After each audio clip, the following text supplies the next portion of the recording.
Interest rates are back on the rise, with the Bank of Canada hiking the lending rate from a record low 0.25% up to 0.5%. The question many are asking now, is it time to lock the mortgage in? One real estate expert says he has the answers, including how to keep money in your pocket and pay off the principal sooner.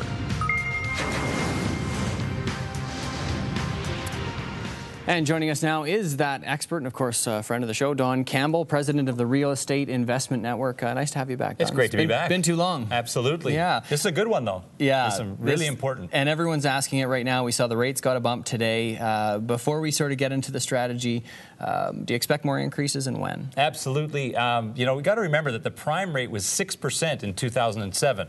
We've been at emergency low rates to stimulate the market, and now we're seeing that stimulus kick in. We're going to see, I would say, 1.75% over the next 2 years increase. So that's a fair prediction based on the economy of the world. So a good equilibrium is where, would you say, where we're in a good spot in terms of where they would want to keep those rates? Well, I don't think it's about the rates, it's about inflation. And they're just trying to control so the market doesn't go too much. The rates are going to be what the rates are going to be. It's that inflation. They want it between 1.5 and 2.5. If it stays in there, we're all good. Okay. Of course, now everyone is asking that burning question. Is it time to lock in? Is it time to lock in? How fast is it going to go up? And what's the best way to do here?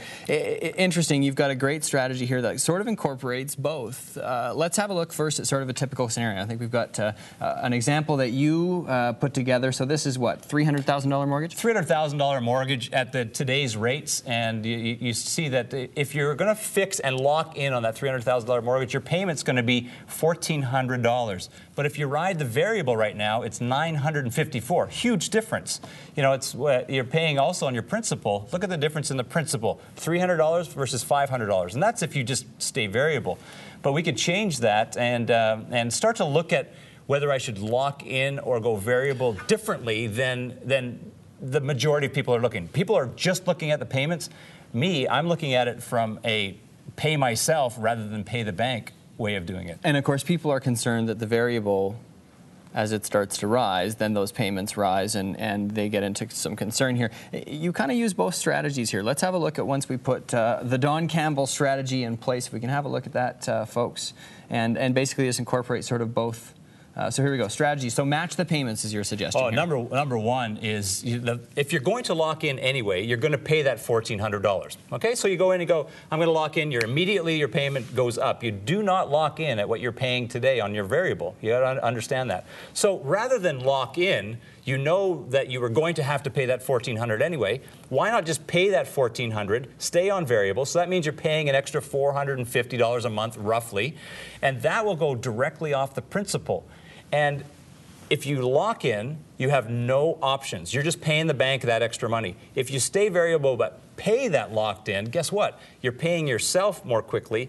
And at the end of the day, if Christmas comes around and you don't want to pay that extra money, that extra $500, $400 a month, then for 2 months, don't pay it. You got that flexibility. And then you've got that $1,000 in your jeans. So it works out pretty well. The math really works. Yeah, let's have a look at that math. The final result is stunning here. So this is what we end up: mortgage payment over 5 years, and the difference in the principal and the interest. Yeah, look at, we're paying the exact same dollar. Okay, so exact same dollar, but we're staying variable, but paying the equivalent of fixed. You're paying, what, almost $16,600 more dollars to the bank that you should be just paying yourself. In other words, paying that mortgage down. Same payment, nothing changes other than you pay yourself instead of the bank, and you have more freedom to choose whether that month you want to pay the extra or not, and whether at the end of the day you want to have your mortgage paid down more quickly than the majority of other people in the world. Is there a point that the strategy doesn't work quite as well depending on where rates are? Well, what's fun about this is I've run this for a 5-year scenario, and every year bumped it up another 3/4 of a point. A lot faster and a lot higher than what I predict is going to occur, to make sure that we're really, really in good shape and being very conservative. And it gets to the point that if you are over the next 5 years, it's going up to all the way to 6%, say, and from 0.25, what it's at today. Yep. If it goes all the way up to 6%, you are going to win over the next 5 years doing it this way. And at the end of that 5 years, you can choose to lock in a variable again, just like you'd have to do if you locked in today. Let's say we're not just starting from scratch, yes. We're a couple of years in. lay out the scenario that way. This is a big question that I get a lot, and that is, okay, I'm 3 years in on a 5-year term. I have that 35-year amortization mortgage. It's got to lock in because I've got to lock this payment in. Well, first off, you're not going to lock the payment in. You've got to remember again, as soon as you lock in, your payments go up to the locked-in rate. So rather than lock in, just start paying the locked-in rate. Pay yourself instead of the bank. If you only have 3 years left on that mortgage, you're going to be paying yourself about $9,960 that you would have just thrown away by giving it to the bank by going the locked-in strategy.